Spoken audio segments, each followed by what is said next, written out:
Hi, it's Nalini, and I'd like to talk to you a little bit about the energies for the end of August and going into September, leading into the equinox. We can already feel it, right? The pull, the magnetic pulse that's drawing us to very new openings. Now, the equinox opening is going to be different for each one of us. Think of ourselves as a kaleidoscope or a mosaic that's all shifting and changing, and all the pieces are coming together in new ways. This is going to be a very different experience for each of us, although there will be grand similarities, so to speak. The intensity, the big crunch and shifting of the August energies is subsiding now, but you can feel that magnetic pull that's drawing us into September. Now, as the new realities are created, those of us who are gatekeepers or the gatekeeping energies are very, very busy on the inner planes, the higher planes, whatever you'd like to call them. It's not a different dimension necessarily, but is a very different application of energy. And it is taking all of the resources of the network of gatekeeping and of maintaining to help to form, to structure these new dimensional frameworks into which we are all about to enter. And the equinox is going to be the first herald of that, of really moving in to these new spheres of reality, these new experiences. It's about to hit the road, so to speak. So for many of us, we're having to withdraw somewhat from all of our projects in, what everyone else calls the real world, the physical world, because we just don't have the bandwidth. There's just not enough energy. It's not that we aren't having good days, that things aren't fun, that things aren't okay, that we're not excited about these projects. But this is Source, our great mother, hitting the pause button on very, very many things and saying, no, the whole world, part of the cosmos even, is being recreated. And so our energies need to be focused there. So what you can do, regardless of what archetypes you hold, what energies you might be processing, they're all valuable, is keep focused on what it is that your heart truly yearns for, what really matters. And this whole, shelter in place, quarantine, whatever is going on for you at the moment, has been to bring us inward. It's a global cave experience to make what matters manifest, because it always does. Look around you. What is manifesting in your life is both what is falling apart and what is coming into being, or what is birthing.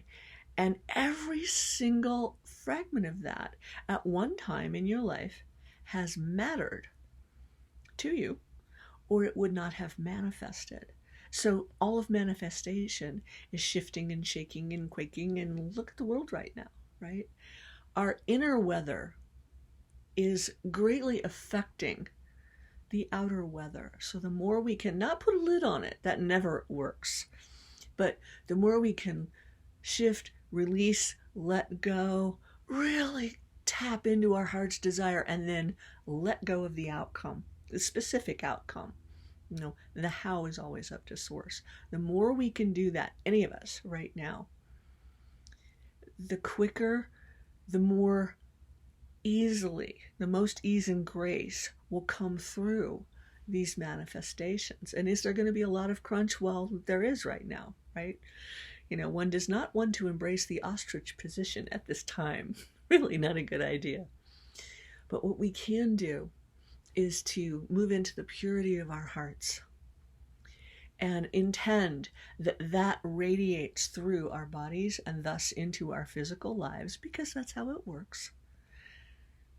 And let that coalesce and cohese and create all of the ways we relate, all of our relationships, all of the new creations. And you'll see sometime between the equinox and the solstice in December, new things, new projects, or new ways, new twists on what we've been doing will show up.